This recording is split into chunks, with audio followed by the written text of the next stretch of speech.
Bismillahirrahmanirrahim. Assalamualaikum warahmatullahi wabarakatuh. Alhamdulillah, segala puji bagi Allah. Wassalatu wassalamu ala Rasulillah. Selawat dan salam pada Rasulullah Muhammad sallallahu alaihi wasallam. Para pendengar Puru 1 RRI Lux Mawai dimanapun berada yang dirahmati Allah Subhanahu wa taala. Judul nasihat kita pada kesempatan sore ini adalah fenomena, bahaya, dan solusi merokok bagi usia remaja dan anak-anak sekolah. Judul ini kita angkat karena keprihatinan kita, karena perhatian kita melihat sebuah fenomena yang sangat memalukan, sangat memilukan, sangat menyakitkan hati kita siapapun yang melihat. Hari ini anak-anak usia sekolah SD, SMP, SMA, dan sederajat, seringkali kita mendapatkan mereka merokok di tengah jalan, merokok sambil membawa motor mereka, merokok bersama teman-teman mereka. Dan kondisi ini tidak ada rasa malu sedikit pun. Mereka mempertontonkan di hadapan para guru, para ustadz, para kiai, para tungku, dan orang-orang yang ada di sekitarnya. Padahal kita tahu bahwa masa-masa dulu seorang anak remaja itu sangat malu kalau mereka merokok di hadapan orang tua, di hadapan guru, di hadapan orang-orang yang dia hormati. Nah, sangat malu sekali. Dia akan mencari berbagai cara untuk bisa merokok, apakah bersembunyi di balik hutan, di balik tembok, dan sebagainya.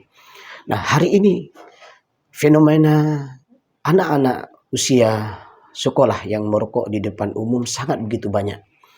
Nah, ini menjadi sebuah perhatian kita tentunya, baik itu di kalangan keluarga, kalangan masyarakat, para pendidik, atau bahkan di kalangan pemerintah sekalipun, bagaimana kita berusaha untuk mengantisipasi, karena ini menjadi ancaman global terhadap generasi-generasi kita di masa depan, 10, 20, dan 30 tahun yang akan datang. Maka mari kita melihat bagaimana, kenapa banyak sekali anak-anak remaja yang begitu mudah merokok di hadapan kita hari ini. Kita melihat kondisi ini terjadi tidak lain adalah rata-rata para remaja, anak usia SD, SMP, atau SMA, dan sederajat, mereka itu punya rasa ingin tahu yang lebih besar. Terkadang ketika kita melarang anak-anak remaja kita jangan merokok. Nah, kalimat jangan merokok justru membuat dia semakin penasaran. Kenapa dilarang merokok? Mereka terus untuk mencoba. Nah, jadi kita ingin sampaikan sifat dan sikap ingin mencoba inilah yang membuat banyak sekali para remaja itu, usia remaja itu untuk merokok. Sehingga hasil angket yang diperoleh sebuah Yayasan Jantung Indonesia, sebanyak 77% siswa itu merokok disebabkan karena ingin tahu, dan termasuk juga adalah ditawari oleh temannya. Nah, ini penyebab selanjutnya. Kalau tadi rasa ingin tahu, kemudian selanjutnya adalah karena ditawarkan oleh temannya, yang awalnya sebenarnya tidak ada keinginan seorang remaja ini untuk merokok, tapi karena temannya menawarkan, akhirnya dia menerimanya. Nah, kemudian bisa juga penyebabnya adalah karena terbujuk rayuan. Kalau tadi cuma ditawarkan, terkadang dirayu, digoda. Ayo, kamu tidak gentleman kalau tidak merokok. Nah, ini akhirnya dia menjadi merokok. Atau termakan iklan. Nah, ini kalau kita melihat iklan yang paling bodoh dan paling tolol di dunia ini adalah iklan rokok. Karena tidak sesuai antara iklan dengan perbuatan. Misalnya seorang pemuda yang baru turun dari sebuah pesawat atau jet tempur dengan penampilan yang sangat gagah, dengan wajah yang sangat tampan, dia berjalan. Itu iklan Commodore, iklan rokok-rokok yang lainnya, padahal dia tidak menghisap rokok. Nah, ini makanya aneh bin ajaib, makanya iklan rokok ini iklan yang menyimpang, ya. Belum lagi kita melihat ketika ada baliho-baliho dan pamflet rokok, di sana dinampakkan bentuk rokoknya, harga rokoknya, dan seterusnya. Namun di bawahnya ada tulisan merokok akan membunuhmu. Nah, di satu segi iklan itu mengajak kita bahwa dengan merokok itu berpenampilan hebat. Ternyata di sisi lain ada juga tulisan di mana tulisan tersebut peringatan merokok membunuhmu. Maka yang lebih bodoh lagi adalah para perokok. Dan bahkan kita mendengar sebuah informasi yang sangat akurat tentunya.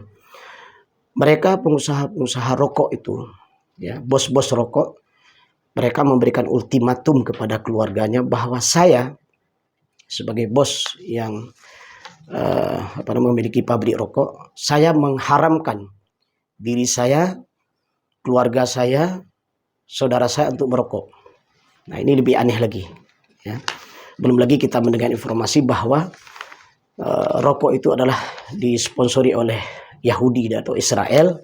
Makanya setiap satu batang rokok yang kita beli itu sama kita menyumbangkan untuk Israel untuk menembakkan roket-roket ke Palestina, itu orang-orang Muslim. Nah, ini tentunya sangat tidak kita inginkan tentunya. Dan ini inginnya kita jangan menjadi orang-orang yang mengkonsumsi rokok. Kemudian penyebab yang lainnya adalah karena anak-anak remaja ini adalah kurang informasi atau kesalahpahaman dari rokok itu. Padahal kalau kita lihat bagaimana kandungan rokok itu sangat berbahaya. Misalnya di sana ada kandungan tar, ya. Tar ini dapat membunuh sel-sel pada saluran pernafasan dan paru-paru, meningkatkan produksi lendir dan cairan paru-paru. Kemudian di sana juga ada nikotin, ya, ada nikotin. Menurut penelitian, 1 titik nikotin jatuh ke dalam sebuah ruangan, maka ruangan tersebut tidak layak untuk kesehatan. Maka diteliti kembali 1 titik atau 2 titik disuntik kepada anjing atau binatang yang lainnya, maka dia akan merenggang nyawa atau mati binatang tersebut. Sehingga kita juga melihat dari hasil riset yang lainnya bahwa sebatang rokok mengandung 4.000 senyawa kimia berbahaya dan 400 zat racun yang tertentu dapat membahayakan tubuh. Salah satu bahan kimia yang terkandung di dalamnya adalah zat nikotin sebagaimana kita sampaikan tadi, yang memberikan efek ketagihan. Maka seseorang yang sudah rutin merokok sulit untuk meninggalkannya. Dan bahaya lain dari para rokok ini juga merusak jaringan otak, menyebabkan darah mudah mengumpal, juga menyempitkan pembuluh darah arteri. Karboneksida yang merupakan kandungan lain yang terdapat dalam rokok yang memiliki efek meracuni darah karena mengikat hemoglobin darah 200 kali lebih kuat daripada oksigen. Kemudian ada karsinogen, zat yang merangsang tumbuhnya sel-sel kanker di dalam tubuh. Dan yang terakhir ada iritan, yaitu zat yang mengganggu saluran pernafasan dan kantong udara paru-paru.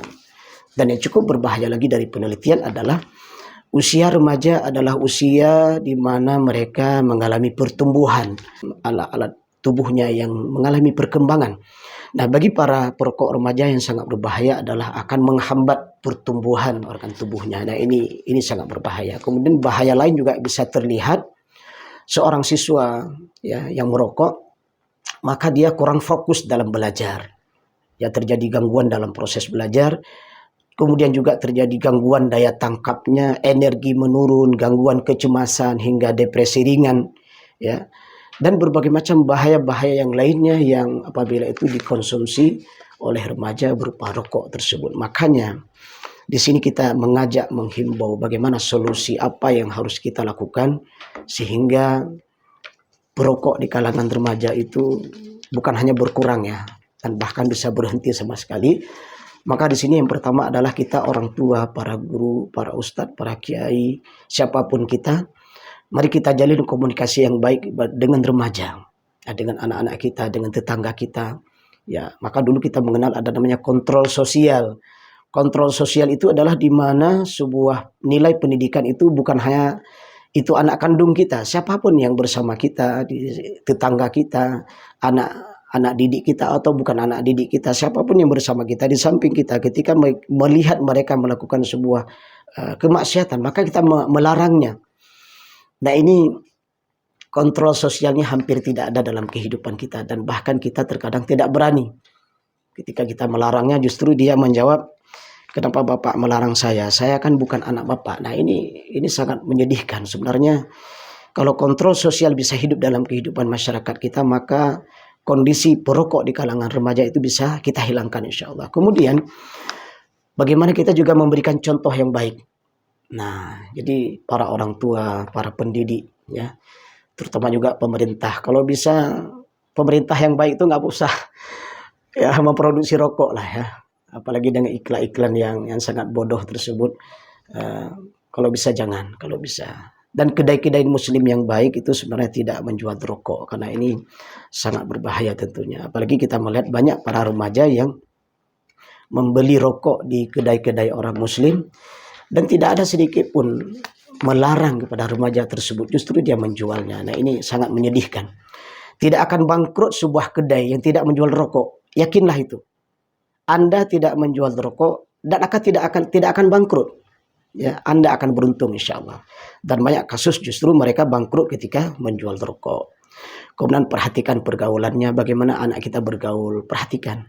Jangan sampai mereka berteman dengan orang-orang yang merokok. Kemudian perlu ketegasan dari kita bahwa rokok itu berbahaya. Kemudian ada edukasi ya, bahaya rokok itu sendiri sebagaimana kita sampaikan tadi, dampak yang dirasakan bagi mereka perokok. Kemudian belum lagi kerugian finansial yang seharusnya uang tersebut bisa digunakan untuk jajan, untuk ditabung, tetapi mereka akhirnya menjadi rugi karena merokok. Kemudian yang paling penting juga, kita juga harus cari tahu kenapa mereka merokok. Maka tadi kita di awal mukadimah kita sampaikan, ada pengaruh teman, pergaulan, lingkungan.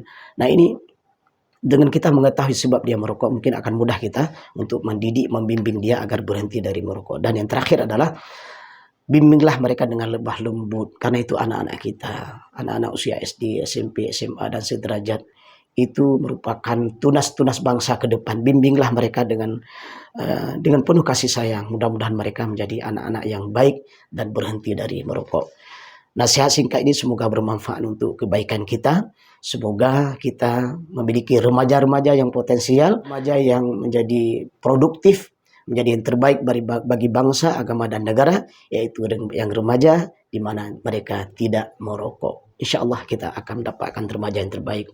Semoga bermanfaat. Alhamdulillahirabbil alamin. Subhanakallahumma wabihamdik, asyhadu an la ilaha illa anta, astaghfiruka wa atubu ilaika. Assalamualaikum warahmatullahi wabarakatuh.